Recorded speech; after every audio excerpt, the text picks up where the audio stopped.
Hello, thank you for watching. I wanted to talk a little bit about how life goes on when we lose someone, when they die, and particularly if it's unexpected, traumatic. And other people, over time expect you to just go back to the way you were, or to go back to doing the things you used to do. But it's not that easy. It's not that simple. It's something that I think I and my other children have also come to realize, that it's kind of like a strange phenomena. I think life goes on for everybody else, and it still goes on for us, but we feel like part of our life, or our lives, has permanently been paused and ended before it should have been. So certain things we may have done, certain activities we may have participated in, hobbies we may have done, all of those different things that you don't initially associate with grief, being impacted by trauma or grief. It's a lifelong impact and lifelong process to try to move forward and to live as fully as possible. And so I think that's something that can be challenging for, others, meaning friends and family, who may have been close to Jesse, but not as close as myself and his brother and sister, and even a couple of really close friends, right?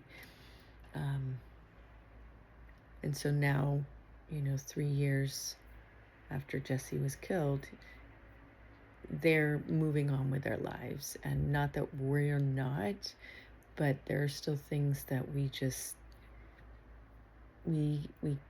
can't do. It's not that we don't want to do certain things, but it's just different. It's like, I'll use myself as an example. I used to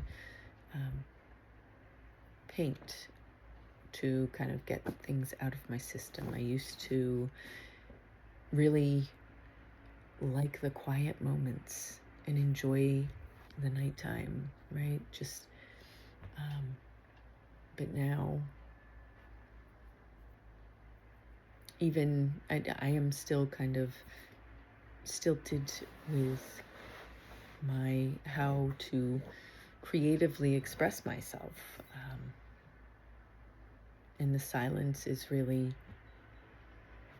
I'm only just now being able to kind of extract some of what the silence can hold, because the silence also, symbolizes a lot of different things, like as a family, as a parent, as victims of vehicular homicide. We have been silenced. We have not been able to fully state what happened, and how we have been impacted, and so forth. So, in that silence, both figurative and literal, there's a lot there, and it's kind of mixed in with the darkness, the night. Like I said, I used to be able to or I used to enjoy, the silence and the night and just the quiet, and now there is no real quiet for me. My mind just continues to go it continues to go to places sometimes that I don't want it to, but that's what that silence does. So that's why when I say it's very different for me than it is for other people who may know me and knew Jesse and what happened. And that's not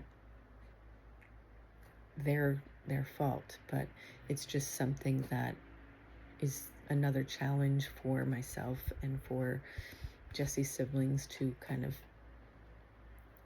have to carry the weight of and have to maneuver through.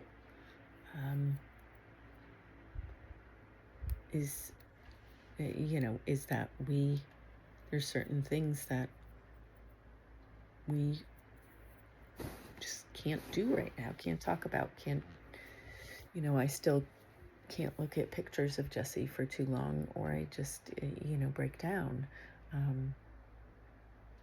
I hope one day I can, so that I can share, continue to share Jesse's story and help others to find a voice where they need to, and also to share with his niece and nephew.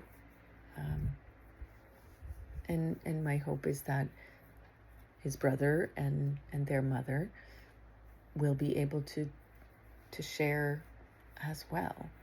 And I know that they both are trying. But it's extremely difficult. So if you're someone who's experiencing it, it's okay to say you're not okay. It's okay to say I don't want to do that now. Or it's okay to say I want to try to do this, but it's really hard for me.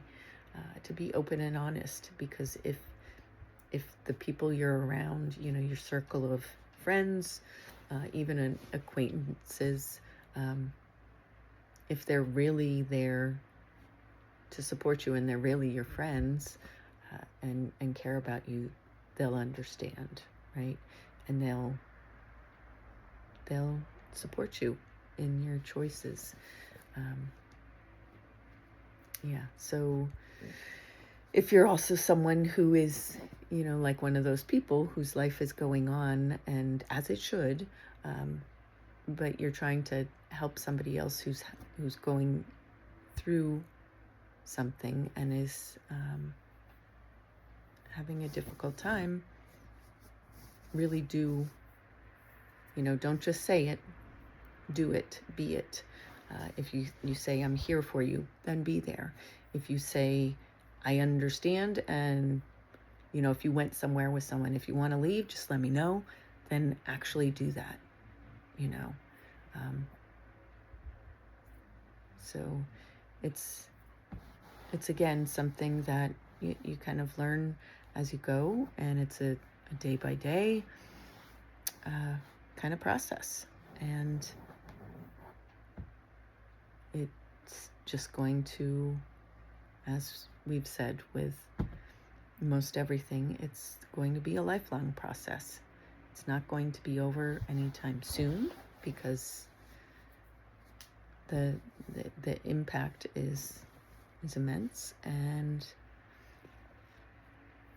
just keep that in mind. So thank you and take care.